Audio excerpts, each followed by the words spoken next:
I'm no one.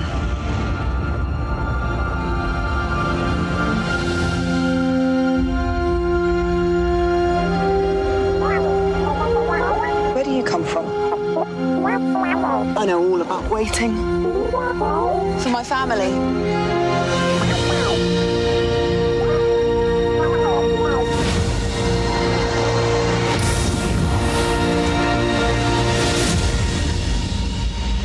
I will fulfill our destiny. I will finish what you started.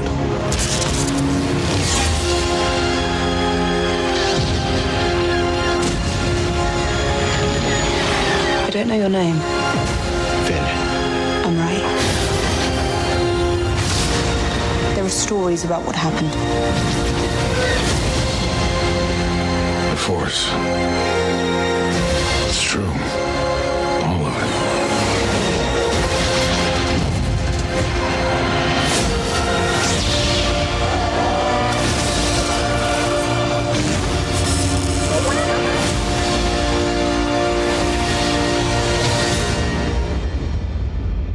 Hope is not lost today. It is found.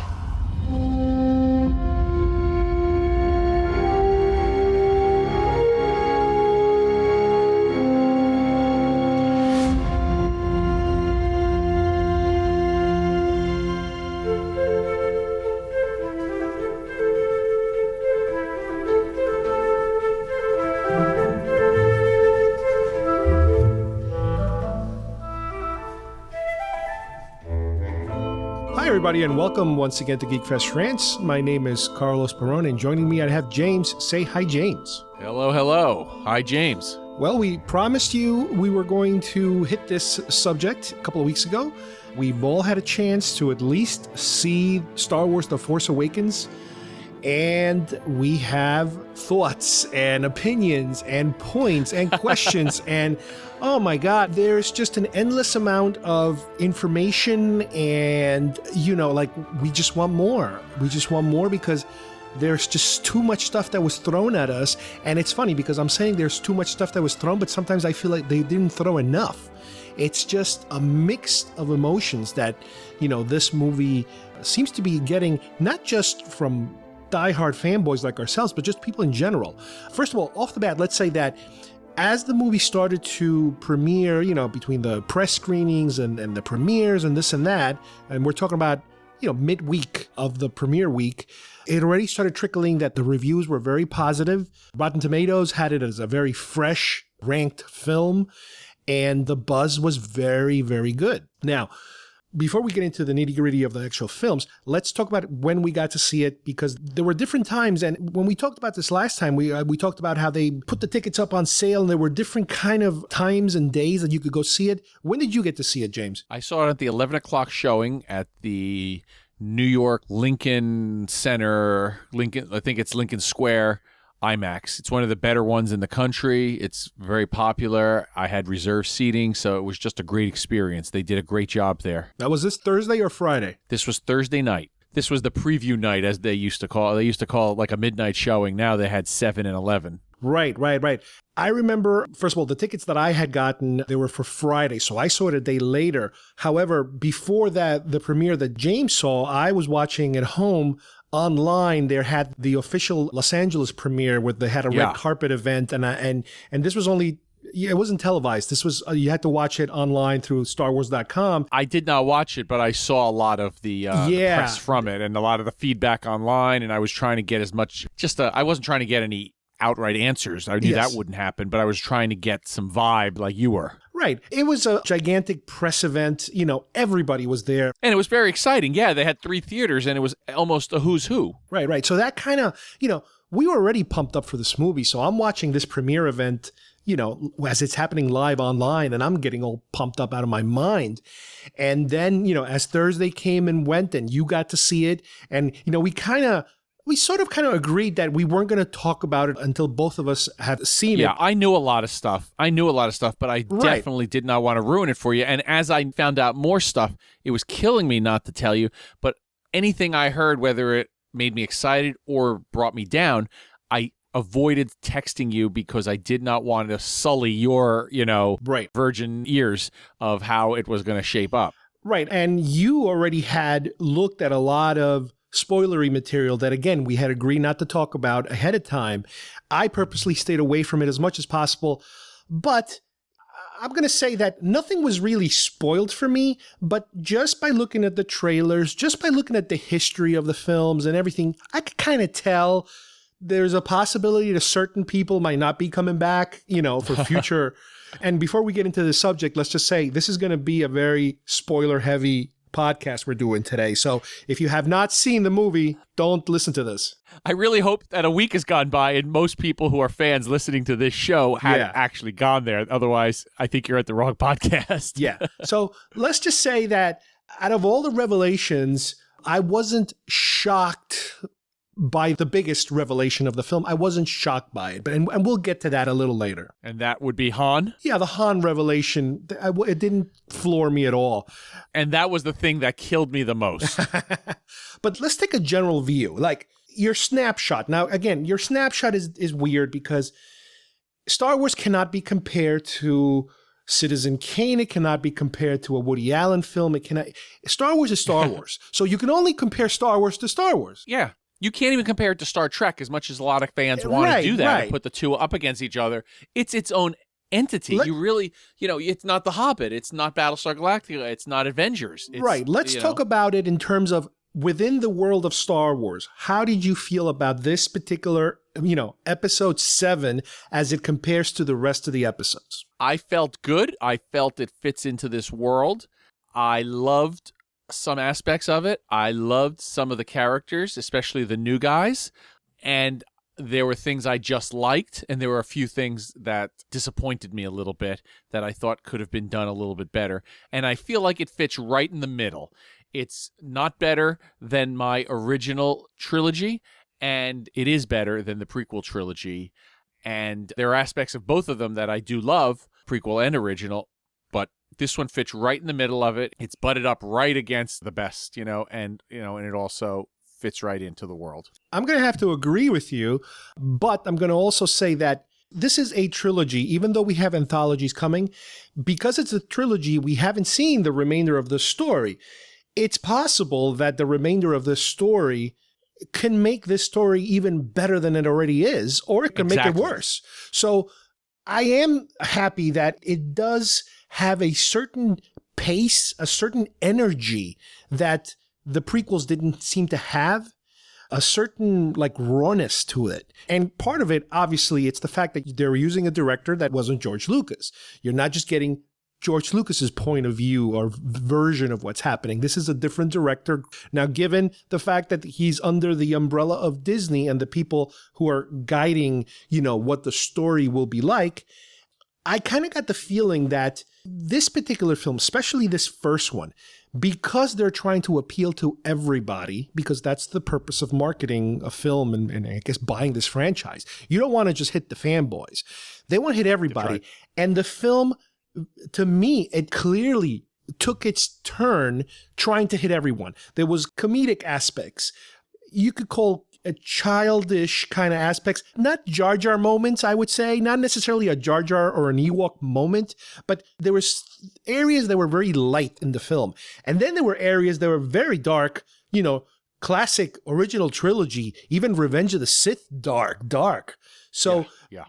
I did notice those transitions taking place. I felt that, we have had movies without George Lucas directing, and the closest one to that is Empire, because he was not as hands-on on that one. Right. And everybody has a problem with George Lucas's prequel, the way he treated the prequels. And I do think at that point in his career and in his life, he was the emperor and nobody wanted to tell him his clothes didn't fit right or that he was missing something.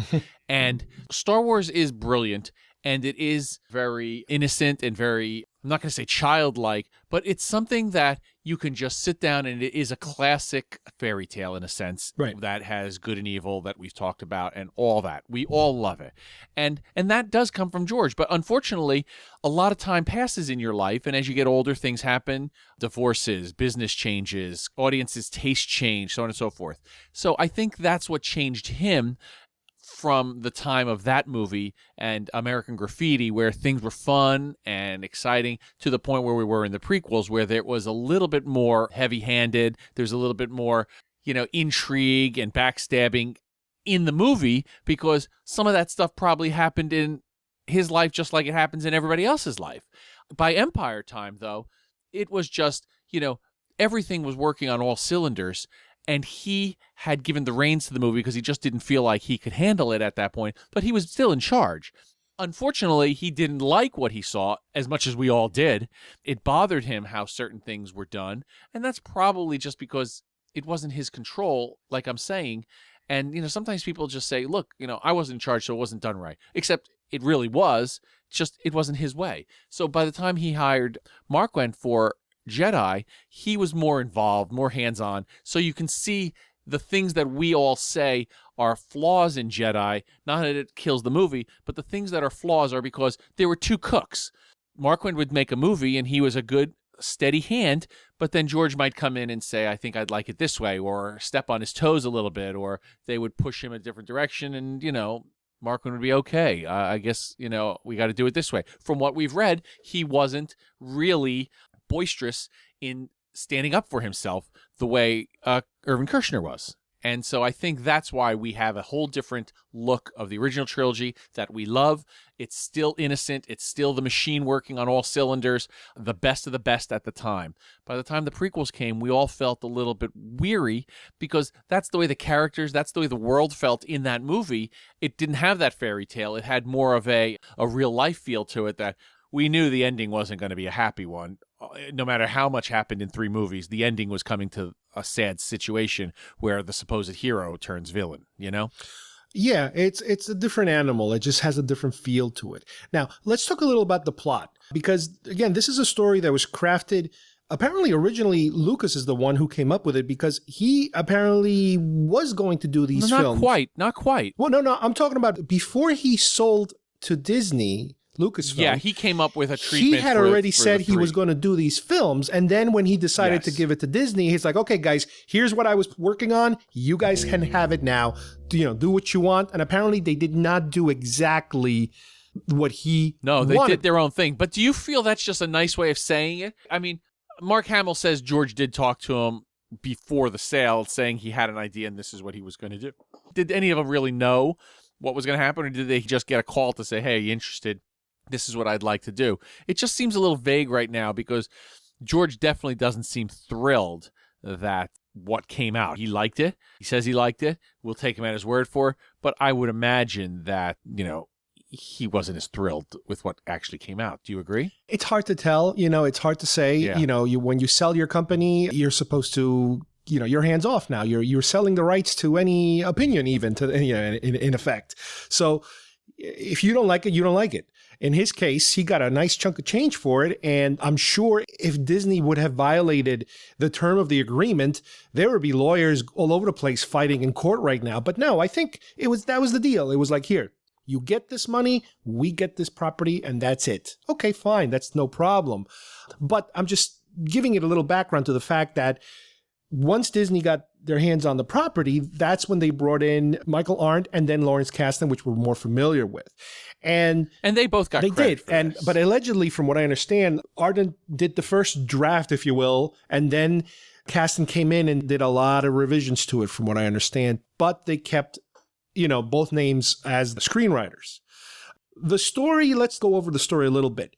It's 30 years later, and apparently Luke is missing, and the new republic, I guess, that has arisen since, the end of Return of the Jedi, is desperately looking for him, because he was apparently being hunted, by this new order, which is, I guess, the leftovers of the Empire. Now, this is another conversation. The First Order, I have a problem with the First Order. I just did not like them. I didn't think they were strong. I thought it was too Nazi-ish. And I just feel there's some discrepancies in what I heard, the backstory building up to this, to where we saw it. They're the Empire. I mean, the allegations that there was a struggle, well, the struggle is clearly over, because they've got their ducks in a row, and they seem to be a dominant force. Well, the problem is that canon-wise, we don't know yet what we're dealing with. In other words, Is the EU, the modern EU, the Disneyfied EU, the place where we're supposed to... Is it legitimate? Right. Is that where we're supposed to go now to fill in the gaps, this 30-year gap? Or are we going to get more backstory as these movies progress? I hope we are going to get more backstory, because I really hate to have to run back to books or even comics to kind of piece, this story together, how we got to this point. I like the idea that canon was the 6 movies or whatever was going to come and go at that point. And then for fun, we would be able to have this other stuff. And if you took it very seriously, you can go around telling your friends, hey, this happened and Boba Fett did that and, Chewbacca did that because it was in the book. But in general, you could avoid that and have, pretty serious story that you could rely on. And then the Clone Wars came, that was considered pretty much gospel because, George was involved with it. Now, it's still the Clone Wars, it's still the movies, but it sounds like there's a book called Aftermath. The comic books are supposedly pretty realistic. They're being passed through a team that approves it as if, it is what it is and it's real. So that's the confusing part for me, because I will never, ever get to read all that stuff. So I won't know what's happening, I think, at some point. No, but the thing is that one theory going around is that because one of the complaints that people had about the prequels was that it was too deep into the governmental functions and the historic, how the government works and how decisions got made, the whole procedural part of governing. That is something that they kind of wanted to avoid in this movie. It's kind of like they want this movie to be able to jump in. Anybody can jump in without knowing the past. Anybody can just stop, and that's good. That's smart. Right. So you're almost exactly in the same situation you were in Star Wars.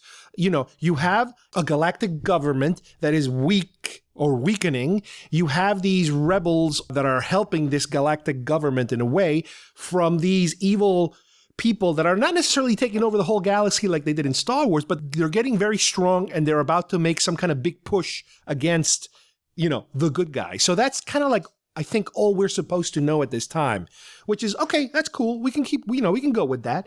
So the movie starts and we're going to meet 2 characters off the bat, Poe and BB-8. Poe is a resistance, which is kind of like a rebel, played by Oscar Isaac, who's I don't want to say a new actor. He's been popular, let's say, for the last 5 years. He's popped up here and there in a whole bunch of movies, and he's getting more and more popular.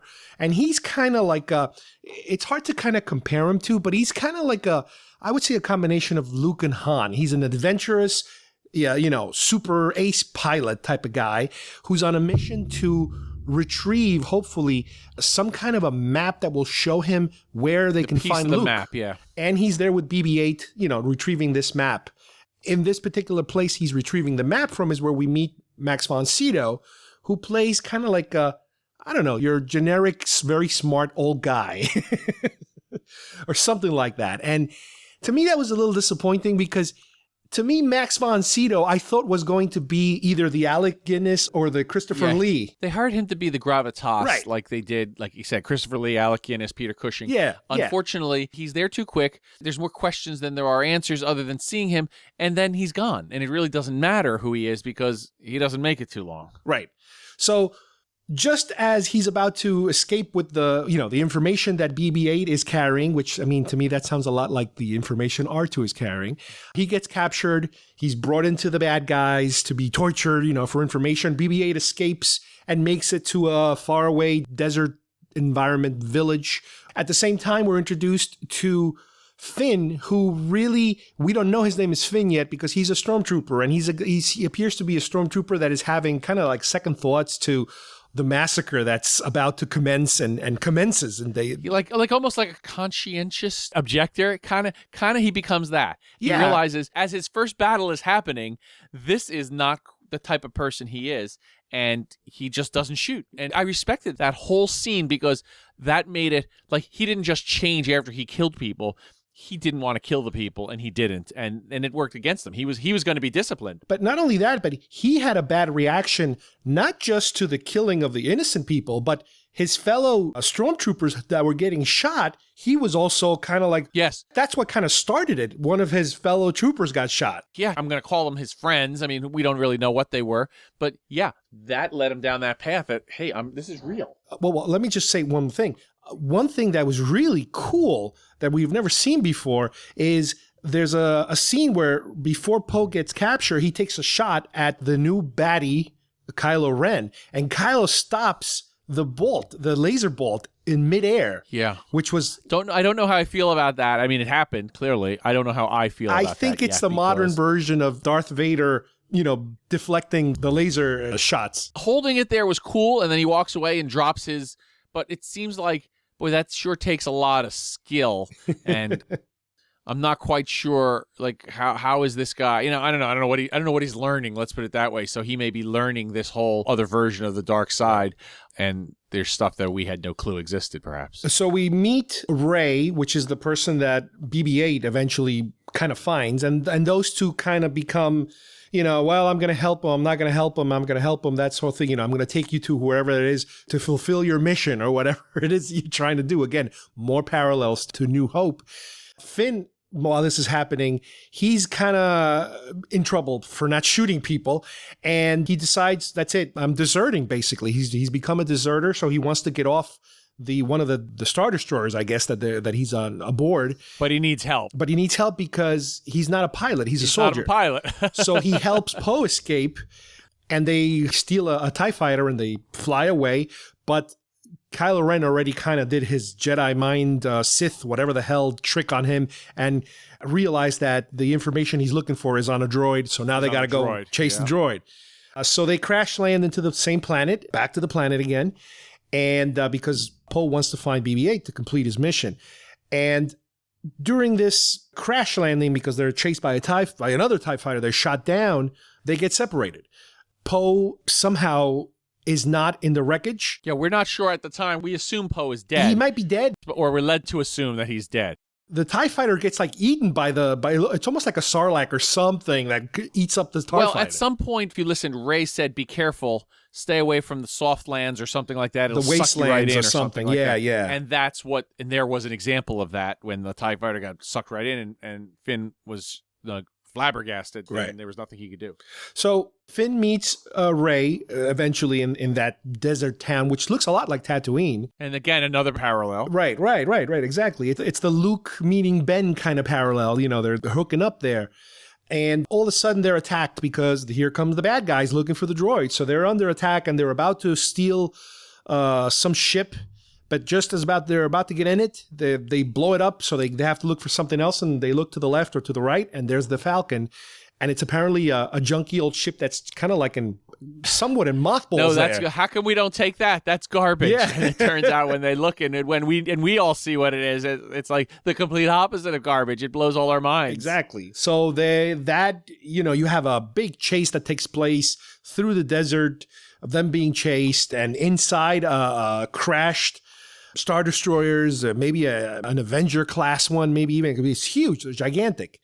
Which earlier in the movie, it's where Rey kind of, she's scrounging for parts and stuff like that. And here's a little possible Easter egg that might have something to do with the future.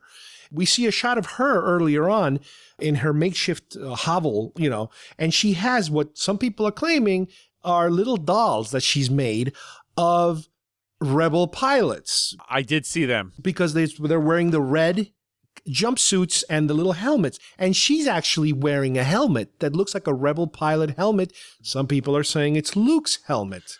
But here's the deal. You could say that or not. I don't know. But there's a lot of wreckage of X-Wings and TIE fighters. There's an AT-AT that she's living inside. Yeah. And so I imagine that she saw things happen and she heard about stuff. So the fact that she had little dolls of this stuff, I'm not quite sure it's exactly because she knew them. I mean, it's certainly possible. I don't have a clue. Could be a red herring. Yeah, but the fact that she was exposed to this battle equipment as a result of all the battle that took place on that planet. Yeah, exactly. So and now correct me if I'm wrong, it's a little hard to remember because it's been a day. They get away from the bad guys and they get to a place where they need to, I think, do some repairs to the ship. Is that what they're trying to do when they land inside that other ship? Well, the Falcon's having problems, and it's going to expose them to poison gas. It's going to expose them to poison gas or something. So she says, "I've got to fix this. Give me the right tools, etc., etc., and so on." And it turns out then they get captured. So right after she fixed the poison gas, Finn is like, look, let's just make the poison gas bad again and we can try to have breathers so these people might escape and leave us alone. You understand what I'm talking about? Yeah. And during this little cliffhanger is where all of a sudden, guess who comes back into the story? Han and Chewie. There they are. Now, tell me your feelings on not so much the big reveal later, but their performances. How do you feel about how they fit in? Chewie seemed different. Something about Chewie's look seemed different to me, but I found that out to be because some scenes were Peter Mayhew, some scenes were another fella. Right. And I guess they just couldn't match it perfectly. I don't know if the way the costume changed, if it was a different mask, stuff like that. I just felt like his eyes looked different. It didn't feel exactly right. Not a bad not right, just didn't seem exactly right to me. So that's what my initial reaction to Chewbacca. Harrison Ford did become Han Solo again. There was no question that when I saw him, I felt that was Han Solo. Sometimes when you see him in a role, and maybe even very slightly during Indiana Jones and the Kingdom of the Crystal Skulls, it wasn't quite right until we got going a little bit. You know what I mean? Yeah. This was Han Solo. I felt it looked good. I felt he was the guy again. So I was very happy. I was thrilled. I mean, everybody in the theater was excited. You know, as excited as they were to see the Falcon, they were even more excited that we actually saw the scene that everybody got blown away with on the teaser or the first trailer, that hey Chewie, we're home or something, and there you go. I didn't have any problems with the way Chewbacca looked, and he did look a little different, and I kind of chalked it off to, well, he's 30 years older, he's going to look a little different. I didn't notice, and but I did notice it. It didn't kill me. Right, yeah, I didn't notice a difference between the Peter Mayhew and the other guy, and obviously the reason why they had the second person was because Peter Mayhew had some leg problems, some knee problems, so he couldn't run. He can't run anymore. We've seen him at a couple conventions. He's got the walking stick. Yeah, it's hard for does a lot more sitting, stuff like that. Right, so he probably did all the above the waist shots, and then if there's running, they use the other guy. Apparently, the other guy's like a basketball player or something, like obviously a huge guy. Now Han Solo, to me, he looked the way he should look. He looked fine. The only problem I had with the performance, and I don't know if it's the performance or the writing, is that they seem to cluster a lot of what I would consider to be comical lines, like too many of them. He was a little too jokey, a little too silly. I don't know. He got serious later, and that's one of the things I was mentioning when we first started talking about this, that the movie overall, there was this big seismic shift of serious versus comedy. And in the original Star Wars films, I think it was more serious with a sprinkling of comedic little things here and there. This one, it was more like, let's take it light in the beginning. Let's make everybody happy and make it light. And then let's get a little more serious. So that kind of rubbed me the wrong way. Again, I'm not saying don't see this movie. I loved it, but it's kind of like, it was a little weird, a little. Well, that's why I was saying to you, it was good. It was fun.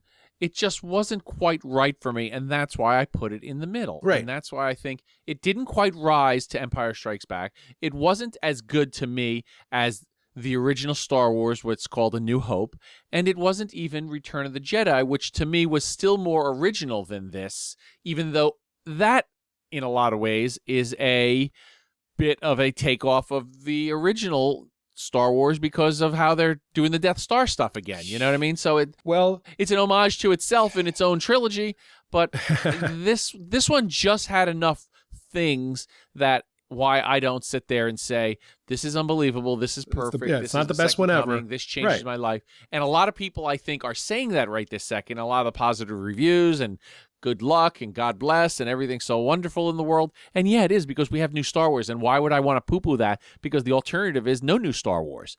Unfortunately, when I do analyze it, and I think when more people start to do what we're doing right now, they're going to start to realize it doesn't quite all hold up, and it winds up not being as great as what we've come to love. Right. Now, speaking of the Death Star, around this time, we also start to learn that the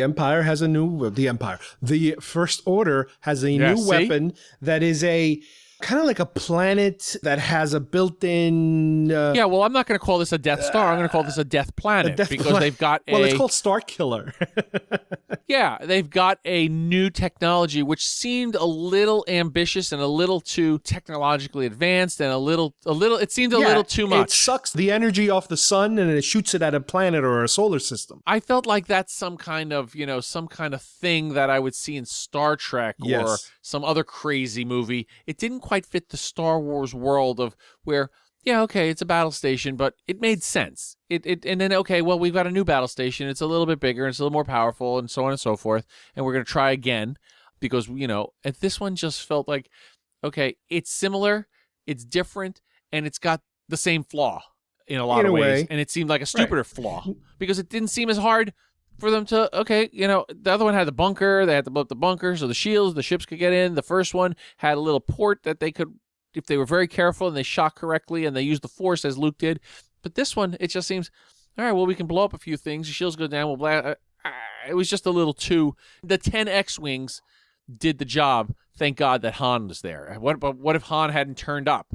Was this whole thing, futile? I don't know. There's no guarantee Han Solo was going to be on this mission. It just happened to be a coincidence that he was in the right place at the right time to find Finn and Rey. The other thing is that when Han and Chewbacca meet Finn and Rey is also where we get a lot of the exposition about Luke, and they clarify, Luke was training the Jedi, and then the Jedi this bad guy turned against them, and it's all very mysterious. And then we also get the encounter with the pirates where we see Han, being his Han self, trying to fool the pirates.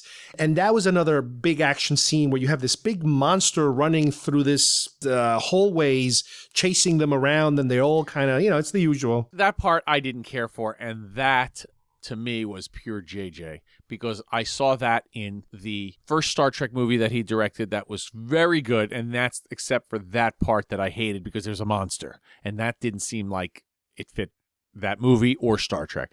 Then... he has Cloverfield, I guess. Then or Super 8. I mean, whatever it is, I just feel like these monsters. He likes these monsters. I want to put a monster in. Okay, he puts a monster in. But it doesn't really fit. It was a bit of an homage to the garbage compactor monster. So there's tentacles and it's grabbing. Yeah, I guess a little of that. Is Finn gone? Oh, my God, it got him. And like, oh, no, here I am, and I saved him. It didn't do it for me. That particular scene was the weakest. Well, after meeting the pirates, they kind of go to another planet to see if, because Han thinks that there's somebody I know that might be able to put your droid in the right track to find the resistance and this and that. And that's where they meet a new character called Maz Kanata, which is kind of like a Yoda-ish kind of character, if you will. That was their Yoda. Yeah. Did you like her? It was all right. I understood she was there for a reason. Like, the purpose of the character is to give more information to these main characters. Now, what's interesting about that whole sequence is, they have their own cantina type of setting where we get to see all these new creatures, all these different races, which is, okay, it's cute. We see more of that. And this is also where we get about the time they're about to get attacked is when Rey starts to get all these Force feelings, and that's where it gets weird. That's the part of the movie where the Force Awakens. Yeah, but you get a lot of stuff. Some of it could be past, some of it could be future. You see the Knights of the Ren, which is a bizarre group, which looks like to be the bad guys. There's a lot of nice stuff that's unveiling itself here. There's voices, there's Alec Guinness, there's supposedly Ewan McGregor, there's other things that we're seeing. There's a lot going on in that scene that I need to see again, because I know there's stuff happening there that I missed. Apparently, even Frank Oz made it to that scene. Great. But unfortunately for us as an audience, it's a second-rate cantina scene, again, an homage to the original cantina scene, and that is specifically a section that John Williams did not compose again, and they used the composer who has written and had huge success. He's very talented with the Hamilton play that's on Broadway right now. Okay. Unfortunately, it did nothing for me in terms of impressing me. I didn't hear it. I honestly don't remember it. I know. It's almost like reggae or like a futuristic reggae or something, and it did nothing for me. I don't even care if I hear it again, and I wound up not liking Maz. I didn't like the scene. I didn't like the creatures that were there. There was remember the Tanaka sisters that we always talk about, slutty looking Well, there was a character like that. There was a single one, and she had like a Jabba-type master or boyfriend or whatever he was, and she's a spy, so she's off telling some people. Right, so here come the bad guys. And there's and there's another droid or something that's a spy that's telling Leia what's going on and where they are. So it just seemed like they were trying way too hard to do another. At that point, it's like, boy, I'm seeing the pattern here of all these homages. We don't need all that. We've established some of this stuff. Let's move past it. And believe it or not, I keep having to remind everybody, we like this movie.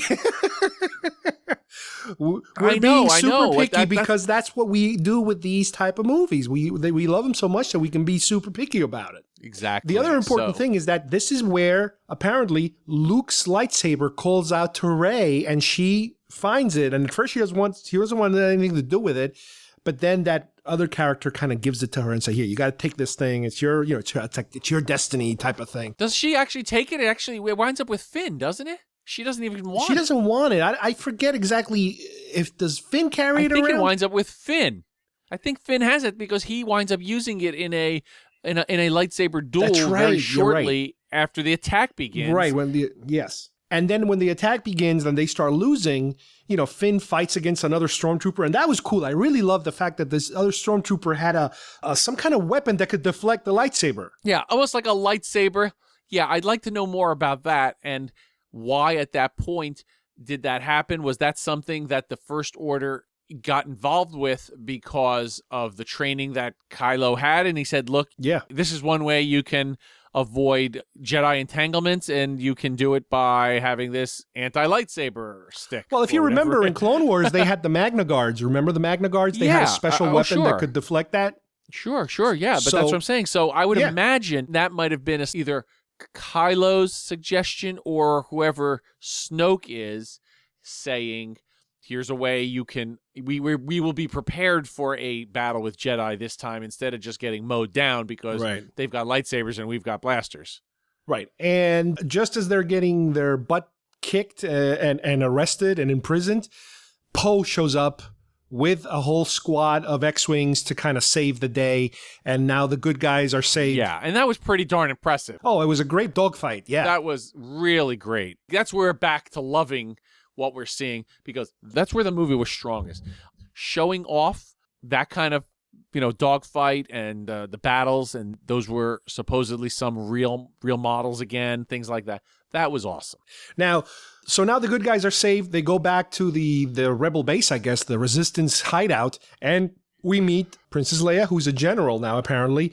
We get, again, more of this exposition of, he had a relationship with Han Solo, and guess what? This Kylo Ren guy ends up being Han Solo and Leia's son, which is okay. I guess they're kind of now dipping into a possible EU, because I know the EU went a little nuts with that whole sons. The EU did have Jason and Jaina, or whoever they were called. Right. The Wonder Twins. Now, at the same time, you mentioned Snoke. We get to meet this mysterious emperor-like person that appears to be, now, was it it's a hologram, right? But it's a modern hologram. It was a newer version of a hologram. It was more realistic. It was Andy Serkis performing in motion capture, and here again, I must say, it did absolutely nothing for me. It could have been anybody. God bless Andy Serkis. We love him. But it's starting to be now every character of his is the same character. Gollum is Gollum. Can't get better than that, I guess. It was very brief. Then he's Caesar. Okay, he's Caesar. Caesar's got a little bit of Gollum in him, but it's Caesar. Now this guy, again, felt the same, and that was the same thing with Maz. They made it such a big deal that this Oscar-winning actress is going to be doing her and everything like that, and you know what? It could have been anybody. It had nothing on Avatar, where the actors became, in their motion capture outfits, they became those creatures. In this, it meant nothing to me. It didn't. It could have been it could have been you and me as those two characters, because really all it was is their voices. So why did they have to actually do the performance? What did it bring? A guy sitting in a throne? I'm only hoping that it has something to do with future movies. Obviously, this is a big bad guy, similar to how the Emperor shows up in Empire, and then in Jedi, he's a big, important character. I know what the implication is, but the big deal that Andy Serkis is performing a character, Yeah, it didn't show me anything. It didn't do anything. You could have had anybody, literally anybody performing that character. It didn't show off his skills like Caesar does or like Gollum does. Do you get my drift? Yeah, I know. The other thing we learn is that Kylo Ren's real name is Ben, so it's kind of like, oh, okay, I get it. They named him after Obi-Wan. Ben Solo. That's cute. Right. Okay. They realize, okay, the bad guys have a new weapon. We have to go destroy it before it comes after us, which is, again, similar to Star Wars. So they're up there. They go on a flight. But before they can attack, similar to Star Wars, they have to deactivate something. They have to lower some shields or something. But we forgot to mention that during that whole fight they had before, Rey was captured and she's brought into that starbase area, and she is tortured, and they're trying to get the information out of her, and Kylo Ren is doing the Force thing, and he can't get through to her because she seems to be very strong and able to repel his magic. Exactly. She gets away. She uses the Force to trick a stormtrooper who apparently is played by Daniel Craig. James Bond. I knew he was going to be in the movie. There was a rumor going around that he was going to play a stormtrooper. Yeah, there was enough talk that they tried to dissuade, and they could say, oh, no, that's crazy, or maybe he is, or maybe he's not. Like, big deal. Yeah, he's in it or he's not. Okay. Yeah. But as soon as he did it, and then he walked away and he goes, I'll drop my gun, too. It's almost like, yep, that's Daniel Craig. And I had a feeling, and then I knew for sure once he said that. And I'm not saying I'm some hero. I'm sure everybody else in the audience picked it out, too. It just had that Daniel Craig-esque motion about it, just the way he is, that suave, and I'll drop my gun too. Well, they also had Simon Pegg. He was one of the creatures in that cantina. Yeah, he was not as obvious who he was. We only knew who he was because we had kind of seen a glimpse of his costume with the head off, so we weren't quite sure, but then that kind of got out that that's a fact because they're very tight, those two. So as they're going to rescue Rey, you get a Death Star-y kind of running around chasing, and they're being chased and shooting at them and being shot at, and you get the big dramatic, I guess, moment of the film where Han Solo approaches Kylo Ren and tells him, come back to us, we want you back, you're our son, blah, blah, blah. And he almost gets that moment of, yeah, they made a connection again. Right, he takes off his helmet and you could see his eyes. Yes, and if you did not know what was coming, you could have easily been fooled that, yes, this might turn out half okay, and then bam. And it breaks everybody's heart. That's the part that I feel is going to come back and haunt them. And I don't know how it's going to make Harrison Ford wanted to do this. And when you come back, you want to have a meat and potatoes role like this. But this guy conceivably will kill at least two of my childhood icons in Han Solo. And without a doubt, somewhere down the line, this Kylo Ren has to kill Luke for Rey to come into her own. You know what I mean? It has to happen at some point, whether it be. I have that vibe. I have that vibe that the next one Kylo kills is Luke somewhere down the line, and I'm going to be annoyed because to me, I know there's a PG-rated show, but Kylo Ren comes across as he just comes across as a spoiled brat who is poor me, mommy and daddy, whatever, blah, blah, blah, and I got suckered into this bad plot, and I wish I did, because he has that moment in the movie where, oh, I'm so angst, so sad, so this, so that, but then he still kills his father. So I have to say F him at this moment. Maybe we're going to have this whole change. At this point, the character doesn't do anything for me. I looked at it as just like a slightly stronger Anakin, very whiny and annoying, and I didn't look at him as, wow, he's a powerhouse. Now, I've read people say how this is the most fantastic Star Wars villain since Vader and all this. I think this is all people who are just like blind. They're blinded, and they want it to be everything. And when you sit back and you look at it, it's cotton candy. There's a lot in this movie that's great, but there's a lot that you're going to say, this does nothing for me, so on and so forth. And you're going to watch this movie a lot, but you're definitely not going to be talking about this movie in the same way that we're talking about Empire and Star Wars and Jedi 35, 40 years later. That's not going to happen. I understand on some of these movies, and specifically these type of stories, you need to have a tragic death. The tragic death is the catalyst for the good things that happen later to certain characters, young characters who get to grow up because of that tragic death. my whole gripe is that with Harrison Ford, the killing off Han Solo, to me, it feels more like a requirement for getting Harrison Ford to be in this movie. To get him back. Than it actually serves the story. So it's kind of like, how do we work it around so that we can give him this tragic death so he can be in our movie? Yes, and remember in Generations, we want to have Captain Kirk and we want to have Captain Picard meet each other, and God bless America, and it's going to be the greatest thing that the two iconic captains are going to be together. And then Kirk does this heroic thing and dies like, I don't want to say the word, but he just dies kind of like he falls off a bridge. Oh, yeah. It's over. And they even had to reshoot that scene because it was so lame. They realized, geez, we can't really have Captain Kirk just fall off the bridge. And then so they made it a little bit more heroic. They reshot a few things here and there, and it's all historic. You can look it up, what they did and how they changed it. The original scene is in there somewhere on the internet that you could see. It was anticlimactic, blah, blah, blah. Okay, well, that's what this was. It was a wasted death.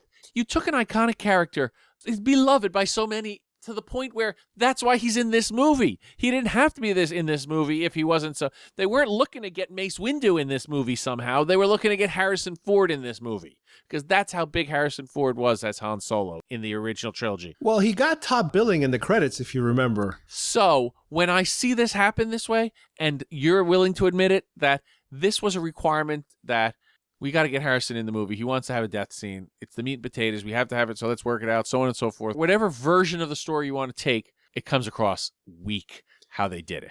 And it's sad. It's sad that that's what it comes to. You know, nobody wants to see John Wayne die in a movie. Nobody wants to see Harrison Ford die in a movie. Nobody's going to want to see Captain Kirk die in a movie. It happens, fine. But this one just didn't come. That's what bothered me. When I read back in May, when I read the script, or actually the synopsis on making Star Wars, give them credit because they had it, and they were very, very close to being perfect. That was the thing that I told people. There's something in this movie that doesn't feel right, and it's going to bug me, and I hope it doesn't happen. And it did happen, and it still bugs me. And that's I cannot feel good about how they did it. It's just, and it just happened. In Chewie's yelling and everything, but it almost feels like Ben, it's like, no, it just felt like that at that point when Alec Guinness gave himself up. It was perfect. It was exactly what that character had to do. This was a waste. I'm sorry. That's just my vibe. And that's the biggest thing that makes me say this movie is not better than so many of the other, the other three movies that I love. I did like Chewbacca's reaction and the fact that when he starts shooting, he actually gets a shot at the guy, at Kylo Ren, and gets him and hits him.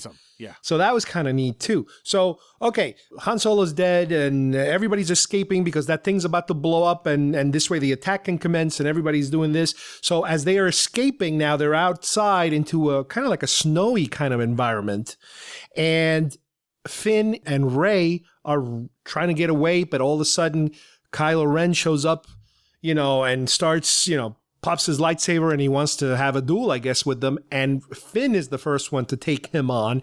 And they fight a little bit. And Finn gets injured. He gets slashed. He doesn't get killed. He just gets very hurt, let's say. And then Rey picks up the lightsaber. And then she fights Kylo Ren. And after a while, she kind of starts defeating him, which... it's a little unusual because, it didn't bother me. Did that bother you? No, I like the fight, but it's kind of like the more I think about it, it doesn't make sense that she's so powerful and so good. Well, The Force Awakens. I know. She has this latent... That's the point of the movie. And that's what, when people say that, including yourself, I'm surprised that that's missing, that's the obvious thing. The Force Awakens is the name of the movie. Just like The Phantom Menace. Everybody thought it was a little weak at first. The Phantom Menace was what the whole prequel trilogy was about. Palpatine throwing people off the track so he can get his agenda to become the leader of the free world. And in this movie, the calling of the lightsaber, the teaser with Mark Hamill's voiceover saying, it runs in my family and so on and so forth, and you have it. It was specifically done for this. Now, we don't know what relationship she has to everybody in it, but she is the new chosen one, whatever that means. My issue is that based on our knowledge of how the Force works, and I'm not talking about midichlorians here, I'm talking about they used to train these guys, these Jedi, since birth Okay, Luke was the exception in a way before Anakin. Luke was the exception because he didn't know anything about it. And from the time he met Ben to Return of the Jedi, we know that a couple, maybe 2 years maybe passed, 3 years tops, between his training with Yoda and then his returning, to Tatooine and all that. It took some time. Rey seems to be ready for a duel after a day. I think she was trained as a youth, and when things went bad, they hid her, and it went latent because she was a child. She was easily between 5 and 7. You think she's remembering her training? It's like when I was a kid, I broke both my arms at the same time, and I learned how to write with my left. I did everything with my left hand. I was right-handed, and I did everything with my left hand. I wrote, I ate, I grabbed things. I did everything that a lefty would do, and then it went away. It's like, so she had this training, and then it went away, whatever that means.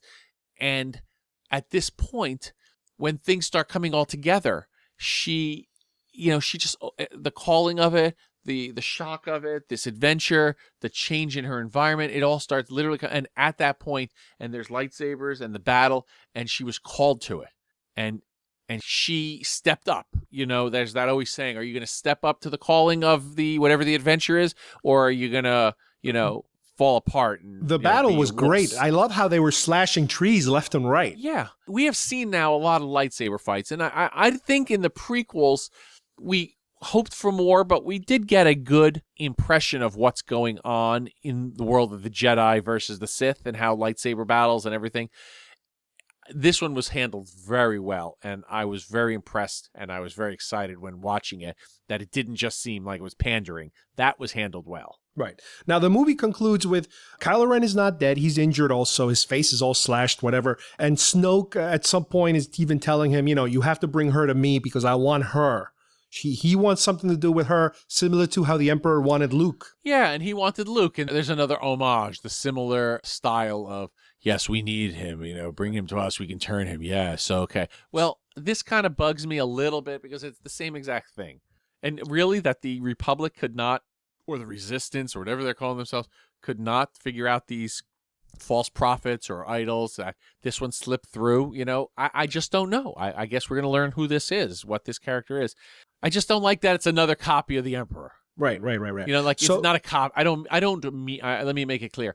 I don't mean it's a copy of the Emperor. The theme of the Emperor. A Palpatine clone. I don't know that or not know it, and I'm not saying that. It just feels like the style of what we're seeing is a copy of what has already come. And I think we could have done a little something different, a different kind of bad guy. Right. So the good guys return. Everybody's sad about Han Solo. And BB-8 has his share of the map. And all of a sudden, R2-D2 wakes up because we didn't mention that Leia has C-3PO. He's running around there screaming at people as usual. But R2-D2 apparently is completely silent in hibernation mode or something. And I'm not sure why. And there's something we can talk about. Well, they said it's because once Luke disappeared, he kind of got quiet. Yeah. So is he under some sort of control of Luke from a distance? Is he been latent that when Rey showed up, it came back to him and he knew, it's like, I'm okay with whatever that part is. I get it. Yeah, some people are saying it has to do with the Force Awakens also. It's the trigger. It's possible. It's part of the trigger. Certainly possible. But I will say I loved BB-8. When I first saw BB-8 in the teaser, we can go back to the videotape and you can take my words, and it bugged me. And I was totally wrong. BB-8 was pretty awesome. I had a feeling I was going to love Rey, and I did. Finn was really great. John Boyega did a great job. And I wasn't sure I was going to feel about Poe. And I wanted, even though he is missing in action in the middle of the movie, it's okay because he was great. And he really fit what we needed. He was heroic and pretty cool. And I think there's more of him to come in the next movies, And he was supposed to die, according to Abrams. And they realized, hey, let's utilize this guy. We can, we got something here, and it worked out. Well, with R2 returning now, and all of a sudden he's awake, and he projects his part. Apparently, he has part of the map that's needed. So between BB-8 and R2-D2's map, they kind of realize, okay, this is where Luke is hiding or has been all this time. So Rey goes out to find them because she seems to have some connection, and we see her in some there's a lot of water and these islands popping up, and she has to climb these stone mountains all the way to the top, and she gets to the top. and you finally get the other reveal of the film is it's Luke. It's Luke in a hood, in a robe. Jedi Master Luke Skywalker. Right. And he takes off the hood and you see his face. He's got the beard like we expected him to look. And he's kind of looking at her in this weird way. And she's holding the lightsaber towards him, like giving it to him, like saying, here it is, I'm ready or something. And that's where they end it. Now, I like that ending. I like the fact that it's a big cliffhanger. I think they kind of lingered on that shot a little too much. A little bit, just a little bit. It was lovingly. a little too soap opera-ish for me. I think as soon as he turns around and you see his face, boom, they should have closed they should have done the wipe. And then you can say, yeah, you're exactly right. And then you can say, holy shit, it's Exactly. Luke Skywalker. Now, what the? We kind of knew it was coming. We knew it was in the movie. We know it's coming. And there he had to be him. But the minute he turns around, it's him and bam. Now you spend 3 years or whatever it's going to turn out to be. But for us as kids, it would have been 3 years that, oh my, what is Luke? What is going on? That would have been. And he looks good. He looks good. He looks what he should look like. He looks good. Even Carrie Fisher, who probably out of all three of them, she's probably the one that's aged the hardest. She looked kind of good. She didn't. Her personality didn't come through. Thank God, because Carrie Fisher is very different than Princess Leia. She's very funny, but they were lucky enough to not get the crazy. Exactly. And Mark Hamill, again, we haven't heard him talk. I mean, I've heard him talk in other stuff. I heard a rumor. I heard not that it's a rumor. They went. I think those scenes were reshot because he got better looking, than when they originally shot it, because he went back to Skelling Michael, however it's pronounced. In Ireland. I have a feeling they were trying to say, it's for the next movie. It's possible, because I remember seeing scenes where he was drinking Guinness at a pub and everybody said he looked drunk and stuff. I have a feeling they did some reshoots to make, because he looked better than when they shot it the first time, probably. Maybe he even lost a little more weight. Well, they made all of them, probably except Harrison Ford, lose weight. I think they made Carrie Fisher and Mark Hamill lose weight. Of course they did. Of course they did. Yeah, I mean, she was a little hefty. And, compared to what she had been looking over the years, oh, yeah, she looked beautiful compared to what she'd been looking in the years. And I've seen pictures of her on the interviews and did different things she's done for promotional press for this. And she actually looked better in real life now than she did in the movie. The movie didn't even do her enough justice. She's got, I think, blondish hair in one of the interviews I saw on ABC or something like that. So it's really great for her that I know. She's healthy again and looking better and hopefully feeling better as a person. As the movie ended, I was there going, no, I need more. You have to give me, I need at least give me another 20 minutes of something, It didn't feel long at all. Yeah, that whole waiting again now for another movie, that's kid stuff. I don't want to do that anymore. I'm past that. Let's talk a little about some other items having to do with this movie. Let's talk about the soundtrack. You surprised me with the soundtrack a day early at least, and I listened to most of it that night. As I was watching it on Thursday evening, it was downloading into my phone. As the movie was starting, I got an email saying the pre-order is downloading, so that worked out great. So I was able to listen to it as soon as I left the theater. I do say I'm a little underwhelmed. However, there is some awesome. The music it's called Scavenger, I think. It was Rey's initial theme, and then the ending when she basically leaves Leia and the Resistance to go find Luke, and the journey to find Luke in the mountain. Unbelievable. That's as up there with some of the best Star Wars music and some of the best John Williams music. Wow, really? To me, yeah. There's some other stuff, though. You can tell there's some, again, more homages, more callbacks, more this and that. But I was underwhelmed. I feel here's where the prequel John Williams music, some of it is awesome. And I felt this didn't even reach some of that. As a whole body of music, it didn't rise to even the prequel style music. Well, this one, as far as I'm concerned, I have to listen to it a little more, but it doesn't seem to have an iconic theme. There is no. There is no Duel of Fates. There is no, That's right. There were certain That's what I'm trying to say. That's what I'm trying to say. I've re-listened to, specifically I re-listened to the soundtracks of the prequels because I know the original trilogy so well. It's a little disjointed, and I'm not saying it's bad. It's just, it's not, when you listen to it, or if people who have not listened to it yet, other than seeing it in the movie, other than that Rey stuff that I mentioned to you, you won't leave with, wow, I love that. I love the Imperial March. There's no Imperial March. I love the attack on, the Vader's attack on, and Luke's attack on Vader and Jedi. No, it's not there. The the Cantina music, the Binary Sunset. Right, None of that appears. There's nothing like that other than the stuff that involves Rey. To me, that's to me. If you guys see it, please write us and tell me where I'm wrong. Plus, the other thing, when I was listening to it for the first time before seeing the film, I was purposely not reading the track lines because I didn't want any spoilers. Yeah, you mentioned that to me. So I'm listening to it and thinking, well, this sounds a little Luke-ish. This sounds a little Vader-ish. I was kind of trying to figure it out. But I do remember, when we got to the Rey stuff, there was something different and something good there that I was like, ooh, this sounds really good.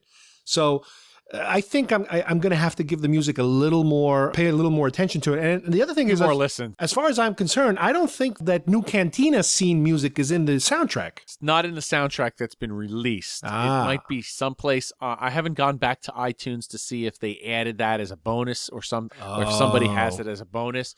I just don't think it's available yet. I think there's going to be more like movie music, like a double disc expanded edition or something. Yeah. Yeah, I think there's something else going to come next year. I mean, they might have even announced it, and I just have not heard it. I hate when they do that, obviously. In this day and age, I wish they could have just blown us away with what it is and just charge us more right in the beginning. Yeah.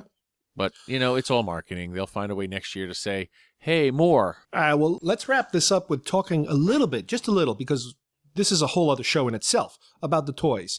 Yeah. Now that the movie's out, and one of the things we talked about before was that I wasn't buying a lot of action figures. I only bought maybe 2, 3 because I like how they looked. Yeah, I didn't buy any. Ironically, I didn't buy any figures. I just bought a couple of Lego sets. I was like, I haven't seen these characters, so I'm not in love with any characters yet or anything like that. And I would probably say right this moment that as far as I'm concerned, I think I'm happy with my purchases. There were other characters that looked kind of cool, but they were almost like non-existent. There was one character, one action figure you've seen it. He looks like Deadpool almost, and he was one of those pirate guards. And it was like, I saw that character in there on the ship. Yeah, weren't they part of the guards that attacked Han Solo's ship? And they were all running, and you couldn't tell who was who because after like 1 second, they're just part of this whole blur of people running around. There was another guy, another action figure. I forget his name, but he had like the Embo hat and like a mask. Yes. And that guy was kind of I saw a shot of him, so I don't know if I saw the shot of him. Jakku, apparently. He's called Constable something. Yeah, he wasn't seen very clearly, but he was seen, and I feel like there was a scene of him in the flashbacks, maybe with, it's tough to say. I feel like I saw his hat during one of the flashback battles when she touches the lightsaber. So again, I have to pay closer attention. And it was a little bit of a big deal. They made it sound like he was a bigger deal because of the way his figure was Not released. only because of that, but the fact that if you remember the figure, he looks kind of, he has the Embo hat, he looks kind of cool.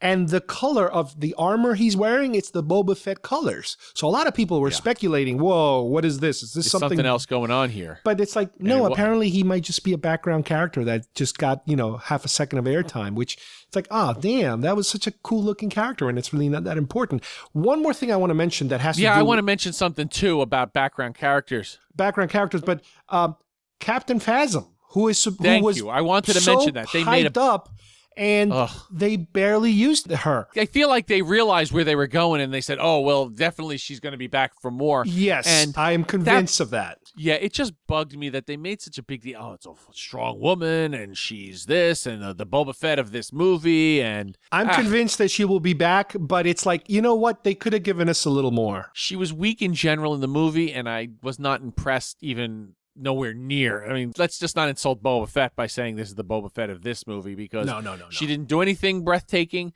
There was no iconic situation where, wow, that character's strong like Boba Fett was, or the unveiling, or I want to see more. I don't care if I see more. Maybe if the character took her helmet off when they were, they said, oh, we're going to throw her in the garbage chute maybe or something, like they were goofing around. Yeah, that was a letdown. That Captain whatever. Maybe she's going to wind up being to be some super character. It, to me, just did not do anything for me. No, you never know. You never know. Like I said, toy-related stuff, I'm sure we're going to have tons and tons of hours of more in-depth discussions in the future. But let's just wrap it up here because... there's a lot to digest. It's a lot for the audience to digest. Yeah, and you know what? I want to see it again because there's so many more things I want to see in the film, and I've been hearing about like some things I missed. I didn't mention, the fact that we see the trainer, the Luke's trainer century. We see the hollow ball, chest. The ball was there, the hollow chest set. There's a lot of cute little things in it that I want to see again. Yeah, there was one scene that Han, I have to say it, the Han and Chewie relationship really, it's like they always say, you're like an old married couple. You're finishing your sentences. You're arguing. You're bickering and stuff. Well, they were arguing. They were bickering. There was one scene, and I can't exactly pinpoint it. They go into the bunker. Han takes his jacket off and drops it on the floor, and they go about their business. Chewie's going to lay some bombs. Han's going to lay it. He talks to Boyega. You ready for this? He goes, no, or something, or yeah, or no, or whatever he says, and so on and so forth. They do it, and they're leaving. You see Chewie bend down, pick up Han's coat, and hand it to him. And I want to know if that was scripted or if it was like, what's going on? And they went with it and put it in the movie, because he looks at the coat, he looks up at Chewie, and then kind of makes this face that it's like, what do I have? What's going on? What is that? What about? And it was so great because that just showed that relationship. These two characters have been together at least 40 years at this point or more, according to the movie time. You know what I mean? And then it was just, yeah here's your coat. What? We're blowing up, and you're giving me my coat. It was just so perfect for the two of them. It definitely needs a second viewing, because it's almost kind of like the first viewing. It's almost like you were in a car crash and you're just in shock. You saw it once, I saw it once, but it's a good shock. Yeah, I had plans to see it 4 times in opening weekend. I had tickets for 4 shows. I wound up giving one to a good friend, and he did not have it, so I gave the second one I would have seen, I gave to him. And then I was a little tired, so I said, you know what, there's no reason to go back to the city. I enjoyed it, but I wanted to sink in a little bit, and I was going to go on a Saturday night. And then at that point, I said, I'm not quite there yet. I'm not quite ready, and I don't want to see it and then be miserable. And the friend I was going to go with kind of felt the same way, and we said, we'll give it some time. We'll go in a couple, maybe 2 weeks or so. So I wound up only seeing it once opening weekend. Now I know people. My very good friend wound up seeing it easily 7 or 8 times, and I think that was too much. I think my one time was probably too little to get everything. So the people who saw it a handful of times that are our fans, hopefully they'll write in and tell us what we missed. I know. I saw it, like I said, I saw it on a Friday night, 10 o'clock, and I saw the 3D screening, which it was good. It wasn't annoying or anything like that. It was very subtle. It's funny you should mention that. How did you feel about the 3D? Because this was processed 3D, not shot 3D. Oh, it was fine. It didn't, like I said, it didn't get in the way, but I have a feeling if you don't see it in 3D, you'll be fine. It's no big deal. It's okay. I don't think the 3D gave me anything. I probably would have rather had it IMAX non-3D if I had a choice again. Mm-hmm. But it didn't hurt it terribly either, as we said. Yeah. It just was not my cup. It just didn't do anything for me. I definitely have to see it again. It was a fun movie. It was never boring. And again, I know it sounds weird that we just talked about it and we just went the nitpicky route like we always do, but it was a fun ride that I didn't want to end, and I want to go on the next ride. It's like, I can't wait on 2 years for the next ride. Even though we have Rogue One coming next year, it's not a sequel to this particular movie. This movie, I think it's kind of like Marvel's The Avengers. I think this is the movie where we get to kind of try to please everybody by giving them all the characters. And then after this movie, it's where they're going to focus, hopefully story-wise and character-wise, where they don't have to spend as much time, obviously, with Han Solo, but some of the, the older characters, they can focus the story a little more. Obviously, Luke will have his time in the sun, on the next one at least. But I have a feeling that these movies are going to get different. Some are going to get darker. I think Rogue One is going to be a darker kind of movie. Rogue One is going to be a little darker, more commando militaristic. I think the second movie is going to be more Empire Strikes Back-ish, as we've said. I don't really know what that means. Like, there's very few movies that actually make it to be Empire Strikes Back-ish. Yeah. The quality of Aliens was definitely Empire Strikes Back-ish. Captain America 2 had that dark... my favorite one. That's my favorite Marvel film. Yeah. Way deeper in story, in character, in a lot of other stuff. So, again, Wrath of Khan, a sequel that was Empire Strikes Back-ish because it surpasses in fandom the original, the one that preceded it. So let's hope this one does. I think that's probably their goal. Very much darker now that these characters, the fun has been established, that the world has this fun. Now we can really dig deep and beat up these characters a little bit and see where it goes. That's what I think you're going to see next. And that's what, when I say Empire Strikes Back style, they'd be smart not to copy Empire Strikes Back, but to set the tone a little heavier. Right. The ramifications are more realistic for these characters. Exactly. Well, listen, I want to thank James, first of all, today for joining me, because this was one we've been working on for a while. Even though we weren't on the air for a while, we've been talking about this like crazy, and it's going to continue. Yeah, this bookends many of the other shows that we did. Yes. And if you know us, you know that between the toys and other merchandise and the books, oh my God, we have so many cool books coming. Can't wait to talk about them.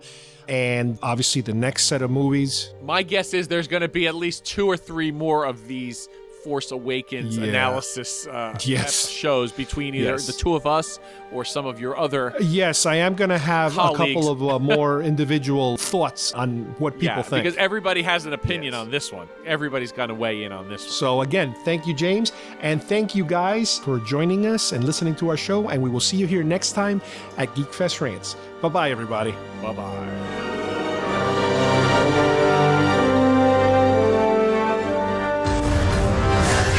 Thing about me, what I've seen. We all need to run. Hope is not lost today. We must face them. Fight them. Sure you're up for this? Hell no. Star Wars: The Force Awakens. No, poor me, mommy and daddy, whatever, blah, blah, blah.